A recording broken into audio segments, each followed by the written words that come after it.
1.3 million beds short. There's not enough money in the world to create the amount of beds that are needed in these next 20 years.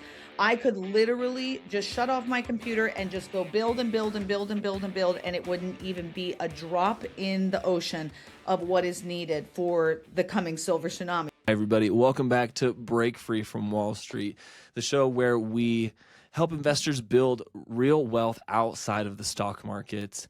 Today, we are joined by Isabelle Guarino. Really excited about the expertise that she brings with the assisted living space.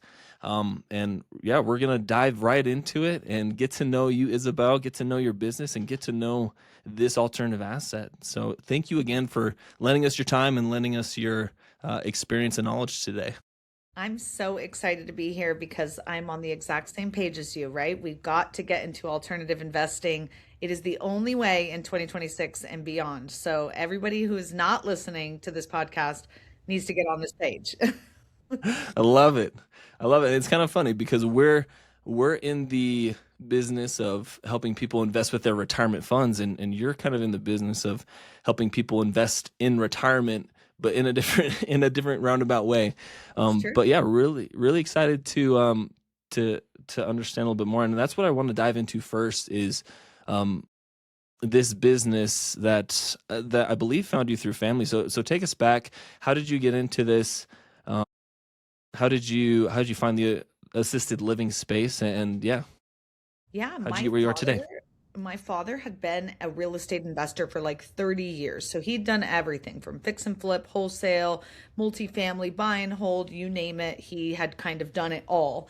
And my grandma, his mom, fell and broke her hip and she needed assisted living. We got that Mm, horrific call that many family members do. And it's like, okay, who's picking up grandma? And you're like, what do you mean? Like, she's good. She'll do some PT, OT. She'll be fine. Nope. It's one of those situations where you get that call and it's the start to the end and you've got to make some really serious decisions. So we immediately flew out to New York to start hunting for care homes that were suitable for her.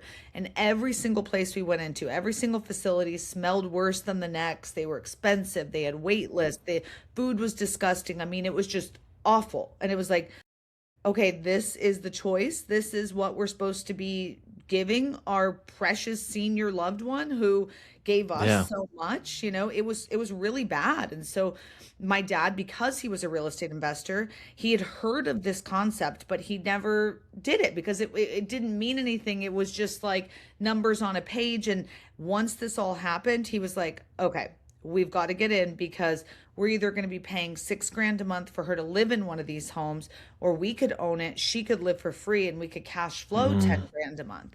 So literally we got in because my grandma needed care and we built our first home because we wanted a place for her that we actually felt proud for her to stay and be in.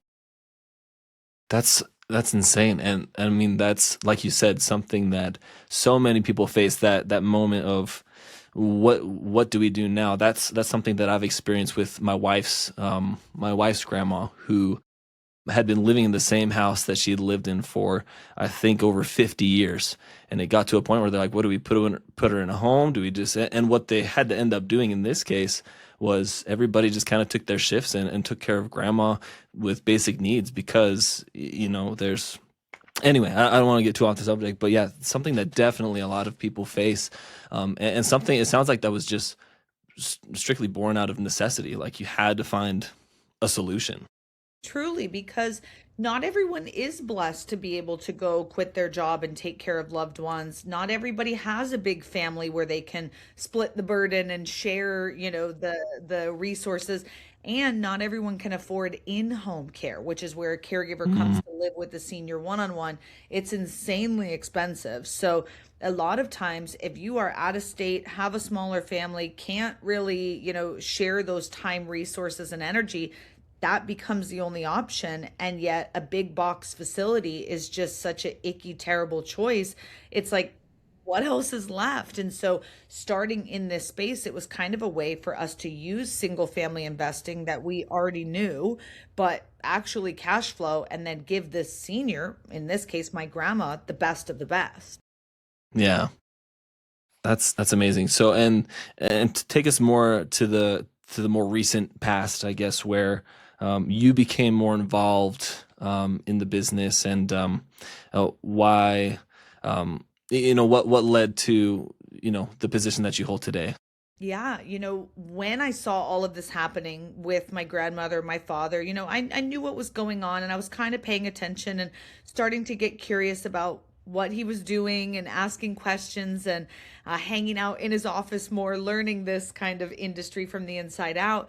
And about a year into him being in this space, I started asking him, like, hey, can I want to learn more, and starting getting more serious about, really just taking interest in what he was doing. And that was about, sheesh, almost 13 years ago now. Oh, So wow. from then, it was him, me, one home, up to three homes, adding 47 different investments. And then people started asking, hey, can you show us what you guys are doing? And out of that, we created the Residential Assisted Living Academy, where we've shown thousands of real estate investors and operators how to get into this space all across the country, even in other countries. And that industry has been so fun. Is just sharing what I've learned, what was taught to me, what we, have seen happen over the years. And that's really grown and blossomed so much. When my father passed in 2021, it was a really sudden passing, and there wasn't a big handoff and a big conversation about here's what's Mm. going on. But even to have businesses that pass from one generation to the next seamlessly, with no conversations, with no documentation, all this stuff, that goes to show like how solid this industry is, because once you set it up and you really are running it like a systemized business, which is what we focus on, you're down to 5 hours a week, on one door that's cash flowing you 10K plus a month. And that's what was able to pass down to me and my siblings. So really amazing. And I'm so grateful to be in the position I am now, to share the message of doing good and doing well with other real. Yeah, absolutely. And that's why I'm super excited to have you on to help you share and spread that message, and let people know not only what's possible, within the realm of your personal funds and your personal financial journey, but also what you can do with your retirement funds. So yeah, I really want to get into specifically residential assisted living units, properties, real estate investment opportunities. Um, as you know, most of our investors are investing in real estate. I'd say about 80% of the clients that we have are investing in real estate in some form or fashion. Um, when you're looking at specifically, um, you know, residential assisted living, what's the difference between that and owning, for example, like a rental property or an apartment building? Is it really that different? Is it that much of an adjustment for an investor, a real estate investor who has that experience in the real estate world? There's certain things that are the same, and then there's a lot of things that are very different, because this is a piece of real estate that is being used as truly a business, right? It is a licensed group home for seniors that, depending on where you live or invest, you're going to be allowed to have somewhere between 6 and 16 seniors in the home. So you're not finding one family to rent to, right? And signing a tenant landlord agreement. You have a whole marketing structure, right? You're filling the beds with 6 to 16 seniors who are paying you a lot higher rates, but also there's 24/7 caregivers who are there doing day shifts and night shifts and working to really support those seniors, because this isn't Golden Girls, right? If they could live alone safely, they would be at home. They need help getting out of a chair, right? Bathing, toileting, eating, brushing their hair, brushing their teeth, taking medication.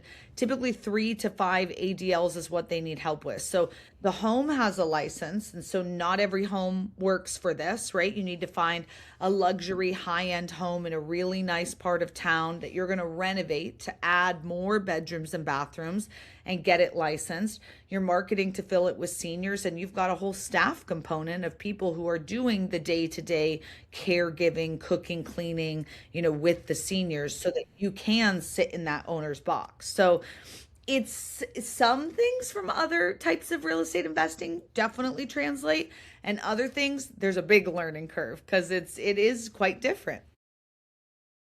So what are I think that's That's super insightful. What are some of those pivotal things that you would say before, somebody is maybe a real estate investor, now they're looking at residential assisted living, that structure. Where can they lean on their real estate investing experience, and what are the foundational concepts or things that they need to understand when getting started? Hmm. I would say it still comes down to the same process of, hey, you are, doing location and acquisition and renovation, which you probably are doing if you're a real estate investor, at least if you do some form of like fix and flip or something like that.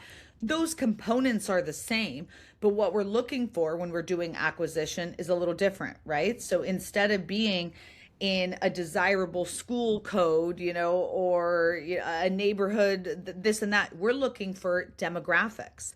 We want to be where the majority population is 50 to 70 years old, making 2 times the median income, homeowners, college grads.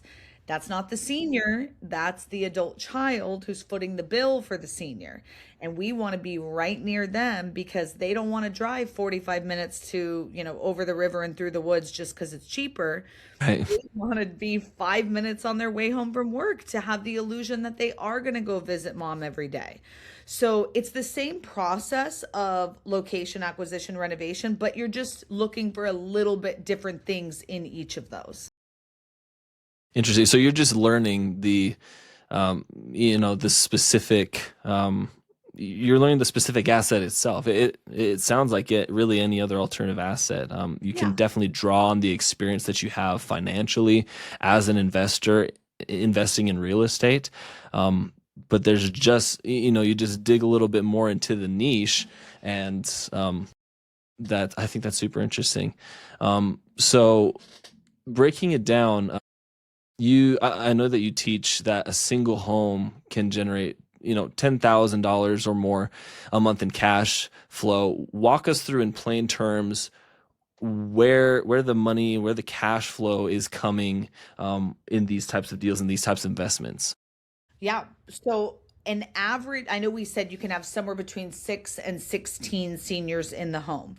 Now, Hmm. average rates in the US right now today, if you needed to move into assisted living, grandma needed to move into assisted living today, tomorrow, whatever, it's $6,200 per month per person on average, which means if you live in a more affluent market, right, or a city or whatever, it's probably going to be a whole lot more because that's Hmm. including our friends on government funding and low income areas. So 6,200 is your average. So let's call it 6,000 for easy math.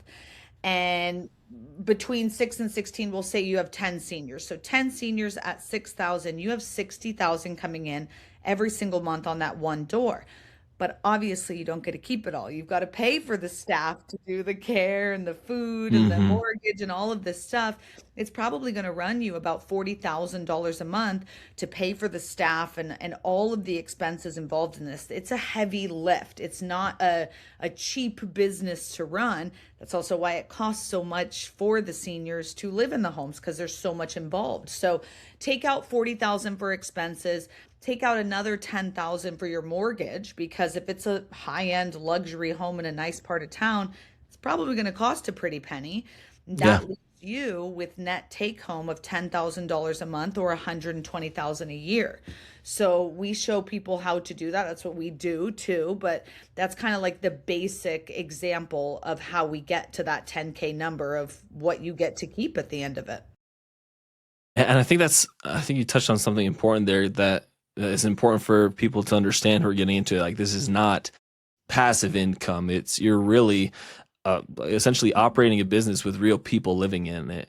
And so I know we kind of broke down the cost, 40,000 a month. Um, let's look a little bit deeper into what is actually required day to day. I know we touched on some of those things. You're obviously paying the mortgage on the property that you're holding the seniors in itself, but you're also looking at paying the salaries of assisted living professionals. Walk us through a little bit more in detail what else you can be expecting as far as overhead.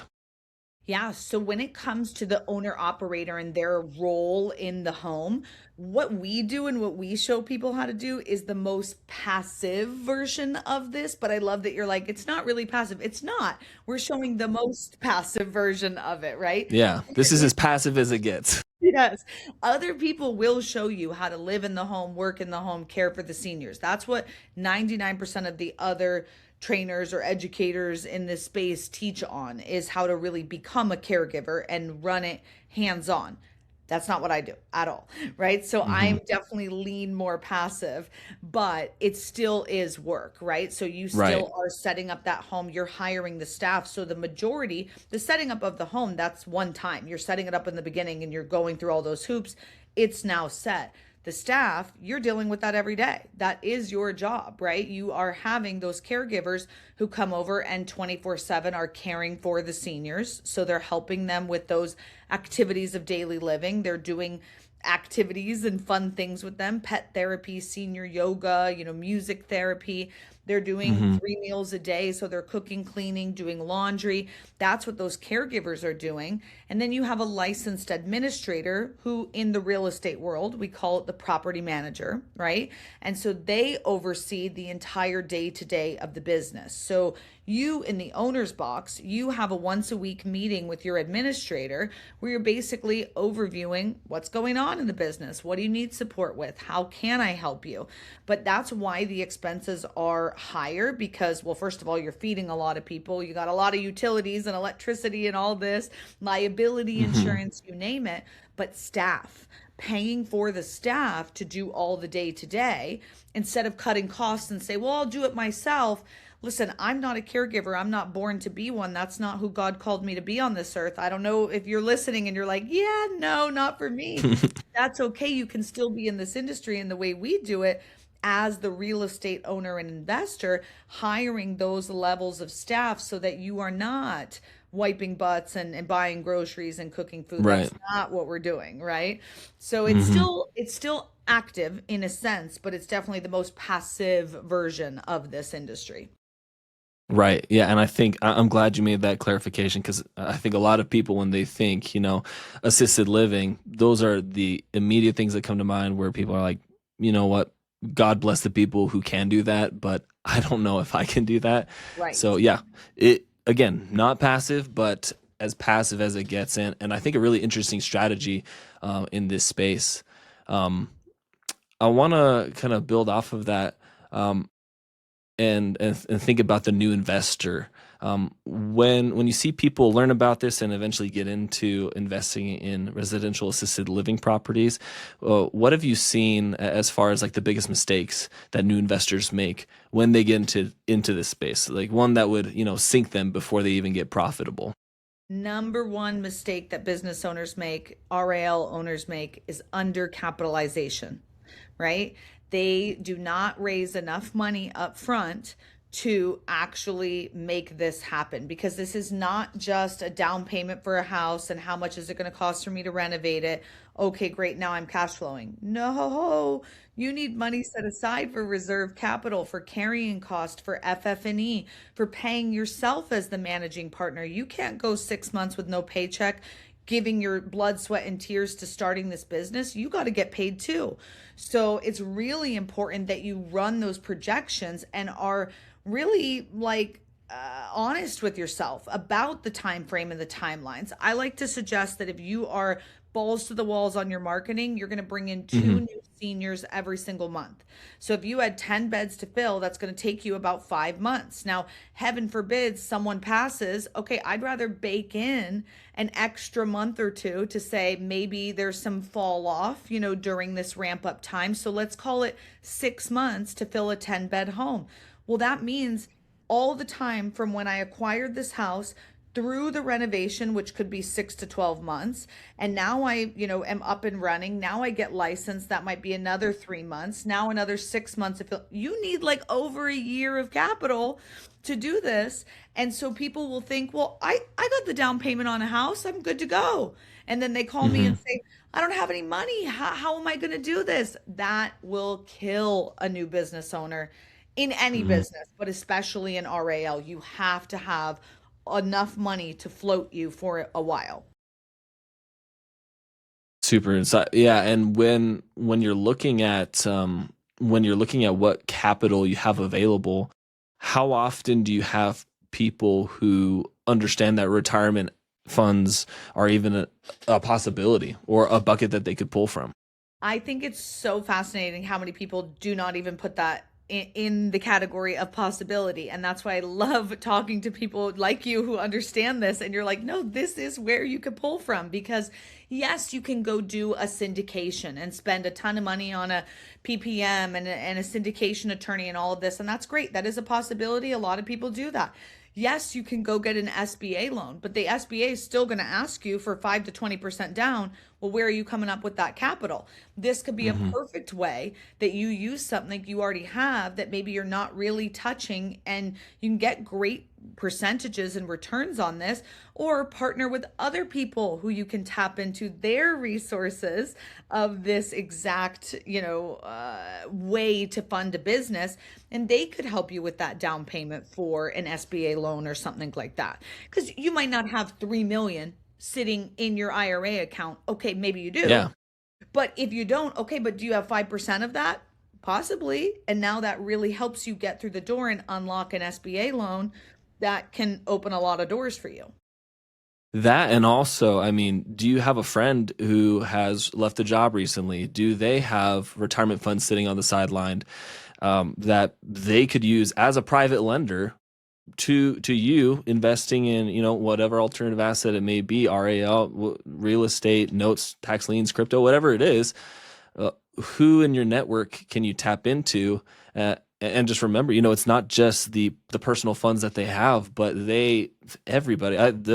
I think I saw this the other day. Don't quote me on it because my memory is shoddy. But I think that I saw that the retirement industry is $1 trillion industry. There is so much money in retirement that often goes untapped, especially with old employer 401ks that a lot of people just aren't aware of. So there is just this untapped potential, I feel like, in the realm of capital Yeah. and what you can access. So I think that's super interesting.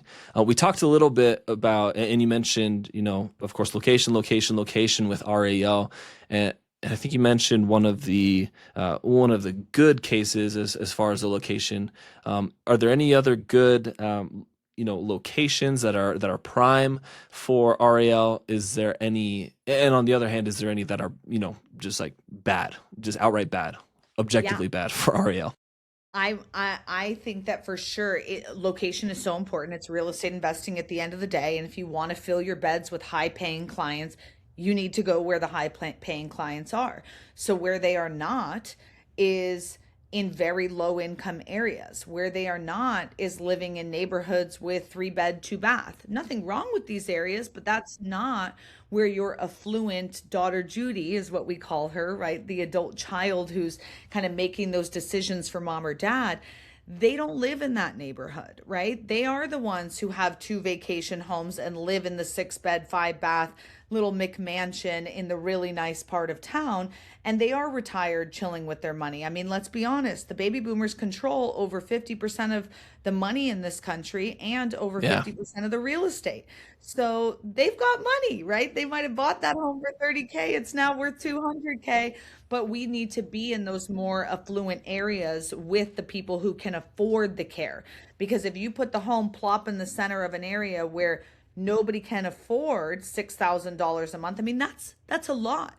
Like for that is. real, listeners thinking, if you're here and you're like, how the heck are people paying for this?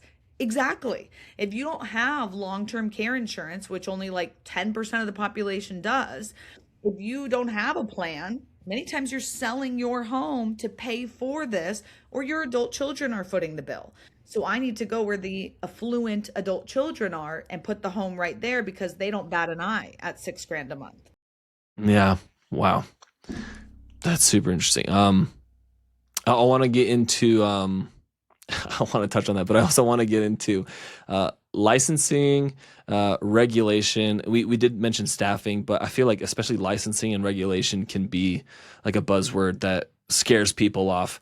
How real are those hurdles, and how do you coach people through them, honestly and transparently? Licensing is actually so much easier than people think, to be honest. Really? Oh, yeah.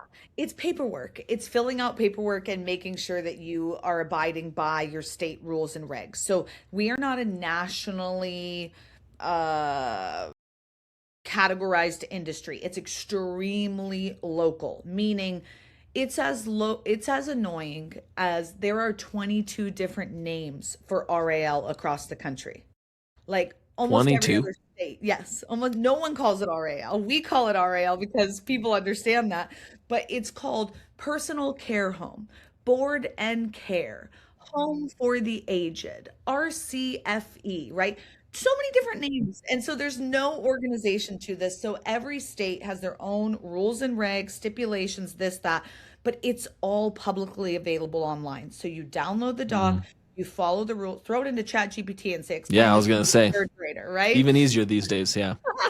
But it's all online. So all you have to do is follow the rules. But what kind of our special sauce is we have reviewed all 50 states, and I got to tell you, the bar is low. It is about an inch off the ground. I mean, it's horrible what they allow to be licensed and be approved. So we Mm. come in and we say, we've reviewed all 50 states, we've toured horrible homes, amazing homes. Here's the rule of thumb that we think you should follow. And so everything that we promote or share is above and beyond what all 50 states have said will be approved, will get licensed. So we kind of tell our students, like, hey, if you follow what we're saying, your state, you're good. Your state's going to be like, whoa, this is the nicest home we've been in. And we're like, that's the point, because we want you to be the best home. So licensing is not as difficult. The regulations, they are very local. There are hoops to jump through. I project with the coming silver tsunami of seniors that it's going to get way crazier, Nick. I mean, way crazier. Like Mm. the rules and regs that are kind of basic right now, I do think they're going to start making them harder and more difficult and have more hoops for us to jump through. And to be honest, I don't mind the hoops because every hoop is eliminating someone who probably shouldn't be in this industry. They're just in it for Mm. money. They don't care about Right. seniors. Weeding out the I like that. So I'm okay with it. Interesting. And you mentioned something. You mentioned silver tsunami, and that was something that I did want to touch on. I feel like it's this phrase that's been floating around. For someone who's never heard that phrase, what does it mean, and why are people convinced that this is a decades long trend and not just like a fad? Yeah, I mean, if you look at all of these crazy stats and graphs, we've got 76 million people in the baby boomer population, right? The prior generation, only 46 million. They're called the silent generation. That's who lives in assisted living right now, the silent generation. In about 4 years, 2030 is when we hit the baby boomers coming in to this market. We have a 20-year run where we have 76 million people coming into this over 20 years. Mind you, we are currently 1.3 million beds short. There's not enough money in the world to create the amount of beds that are needed in these next 20 years. I could literally just shut off my computer and just go build and build and build and build and build, and it wouldn't even be a drop in the ocean of what is needed for the coming silver tsunami. That's why we call it that. It's insane.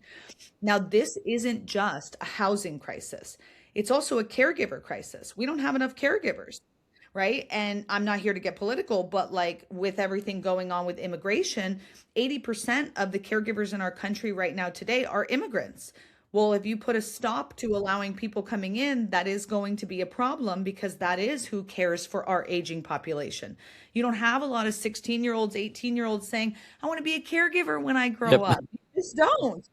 And so it's really not happening right now in our young American culture and society. And so we need to figure out a solution to get over incredible caregivers who want to come and serve and love on our seniors. So it's a housing crisis, it's a caregiving crisis, but it's the biggest opportunity because it's supply and demand. Simply, when there is massive demand and no supply, what happens? The cost of care is just going to continue to skyrocket. It's gone up 100% over the last 20 years. And it's only Wow. projected to get like astronomically higher to the point where it's going to be pay to play. It's going to be who can afford a bed, and senior housing providers like myself and my students, they're going to be able to call their rates. 6,000 will be a thing that we laugh at. It's going to be like 15,000, 20,000 a month for a bed. That's what Wow. people will be paying in the next 5 to 10 years. Mark my words.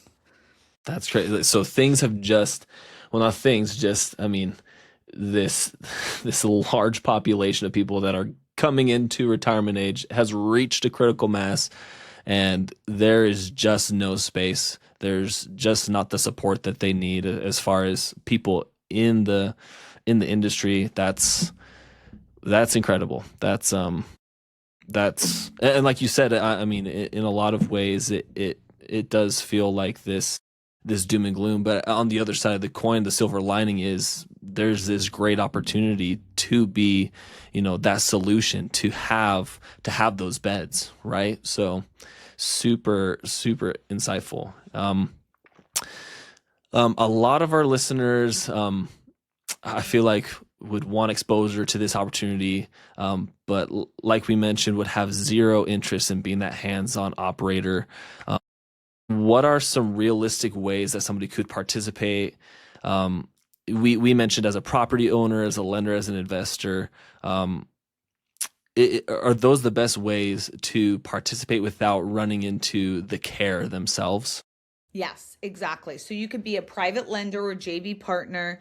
You could be the owner of the real estate, lease it to someone who's going to operate this business Mm, in your home, or you could own the real estate and operate the business. That's what I do. I'm down to like 5 hours a week on my 3 homes. So it is possible to do that, but you just have to be phenomenal at building your systems and setting it up correctly, because it's truly one of those things. When you lay the foundation, you can run it passively. If you're going to cut corners, try to do stuff yourself, no, you're going to end up getting pulled right back in, right? So it's all about those systems, and that's the key to success in this. I love that. And something to consider for people who are thinking about using their retirement funds for an opportunity like this. If you are in that more direct operational position, you do open yourself up to some tax liability. And a lot of people would say, oh, tax liability in a tax sheltered retirement account, that doesn't make any sense. But there's something called unrelated business income tax, which essentially, in plain vanilla English, just means if you're running and operating a business within your IRA, you do get taxed on that income, because the IRS really doesn't want you to have a lemonade stand that's owned by an IRA that can undercut the entire lemonade stand market just because you're in a tax sheltered vehicle, right? So that is something to consider. But like you mentioned, if you are coming at this from a different angle, as the private lender, as the JV partner, as you mentioned, owning the property and leasing it to somebody who's going to do this, there are other ways. Not that UBIT is a deal breaker by any means. A lot of people factor in those numbers and it can still work. Yes. Um, but that shouldn't scare you off. There are still other angles that you can approach this from, and still take advantage of that that that ongoing crisis that we were just talking about. So definitely lots of opportunities for investors with your private funds, with your personal funds, with retirement funds. For people, I mean, this has been super, super insightful. Again, thank you so much for coming on, sharing all of this knowledge. For people who are intrigued, want to take the next steps, who are interested in your free, I believe you have a free intro course. Is that right? Yeah, yeah. Tell us RAL all the things. 101. We Yes, want to know where to RAL. find you. I love it. RAL101.com is a great place to start. There's a bunch of free resources there. You can download a book, grab an intro course, or schedule a call with me or the team. So, RAL101.com. We're also on pretty much all forms of social at RAL Academy. I honestly just love educating and teaching on this topic. So, any questions you guys have, don't hesitate to reach out. Partnering with Nick and his company is such an amazing way to fund your business. You're already leaps and bounds ahead of the game when you have the knowledge to say, oh, I can tap into this to make it happen. So you are in the right place. And if this is kind of calling to you or interesting to you, go schedule a call. RAL101.com. Let's connect. Awesome. And I want to throw this in there too. You have a event coming up, right? In Phoenix as well? Yes. Yep. We do 3-day trainings in Phoenix, Arizona, about every 6 to 8 weeks. And that's where we're showing people step by step how to find the homes, fund the homes, and fill them. Really, everything you need to know to get started in this space. And we can talk more about that when we jump on a call, or you can check it out at ral101.com as well. Amazing. Isabelle, thank you again. I feel like this is one of those conversations that helps reframe how people think about what a house can actually do, what they can do with their, with their funds. For everybody listening, if today has opened your eyes, if you're interested in senior housing as an investment, Isabelle's team, like she said, has this great free course. Go check her out. Thank you so much for tuning in today. And thank you, Isabelle. Always a pleasure. And we'll see you all next time.